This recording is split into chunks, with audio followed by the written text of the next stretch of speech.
జై తెలంగాణ అనే నినాదాన్ని పలకడం ముఖ్యమంత్రి రేవంత్ రెడ్డికి ఇష్టం ఉండదని బీఆర్ఎస్ నేత కేటీఆర్ విమర్శించారు. 75 సార్లు ఢిల్లీకి వెళ్లి సీఎం ఏం తెచ్చారని కేటీఆర్ ప్రశ్నించారు. కనీసం జై తెలంగాణ అనడానికి కూడా మనసొప్పది ముఖ్యమంత్రికి. అట్లాంటి దౌర్భాగ్య పరిస్థితి వాళ్ళ తెలంగాణలో ఉండడం అనేది మనకెంతో బాధాకరం. రెండవది నిధులు మొత్తం ఢిల్లీకి ఇచ్చి రావడమే కదా. తెచ్చిందేముంది? మీరు ఢిల్లీకి 75 సార్లు పోయి ఏమీ లేదు. పైగా ఇంకా మీదికి భావదారిద్రపు మాటలు, చాలా దిక్కుమాలిన మాటలు, తెలంగాణ దివాలా తీసిన రాష్ట్రం అని చెప్పి దివాలా కోరు మాటలు.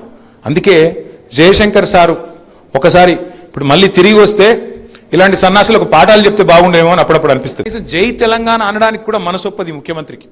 అట్లాంటి దౌర్భాగ్య పరిస్థితి వాళ్ళ తెలంగాణలో ఉండడం అనేది మనకెంతో బాధాకరం. రెండవది నిధులు మొత్తం ఢిల్లీకి ఇచ్చి రావడమే కదా. తెచ్చిందేముంది? మీరు ఢిల్లీకి 75 సార్లు పోయి ఏమీ లేదు. పైగా ఇంకా మీదికి భావదారిద్రపు మాటలు, చాలా దిక్కుమాలిన మాటలు, తెలంగాణ దివాలా తీసిన రాష్ట్రం అని చెప్పి దివాలా కోరు మాటలు. అందుకే జయశంకర్ సారు ఒకసారి ఇప్పుడు మళ్ళీ తిరిగి వస్తే ఇలాంటి సన్నాసులకు పాఠాలు చెప్తే బాగుండేమో అని అప్పుడప్పుడు అనిపిస్తుంది.